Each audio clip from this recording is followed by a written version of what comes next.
Hi guys, Ginger the Clinic Cat here. At ako po yung clinic cat na Doc Ara at Doc Dayan dito sa 5 Paws Veterinary Clinic. And welcome sa ating What's in My Backpack dahil kailangan natin mag-aral at kumayod dahil hindi po tayo nepo baby. Isa lang po akong hamak na clinic cat. Papakita ko muna sa inyo ang routine ko. Usually tumatambay ako sa may pintuan bilang guard cat. Tinitingnan ko at kinajudge ko yung mga pusa na nasa labas. Tapos eto na, nilagyan ako ng backpack dahil magsuschool na daw ako, sabi ni Doc Dayan. Syempre noong una ayoko dahil masarap ang buhay ko dito sa clinic pero dahil dito kami nepo baby, sabi ni Doc Ara sa ni Doc Dayan, kailangan ko daw mag-school. Ayan medyo nag-alboruto na ako dyan. Pero ipapakita sa inyo kung ano laman ng backpack ko. What's in my backpack?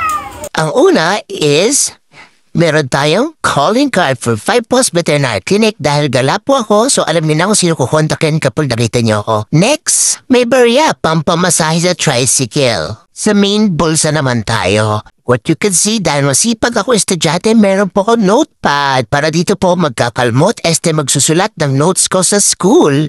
Dahil hygienic tayo, meron tayong wipes dahil hindi ko na po maabot yung sarili kong puwet. Minsan nagpapatulong na ako magpapunas. At since taihin tayo, meron tayong poop bag. Poop responsibly. At wag pumupo kung saan-saan at iwan lang doon. Damputin din po. At dahil isa akong bouncing baby boy at gutumen, meron po tayong baong treats from Dentalite, yung creamy caviar nila. Siyempre, pang-sober din yan habang nag-aaral sa school. Para tayo ay healthy, meron tayong vitamins sa baon ng LC-Vit Plus.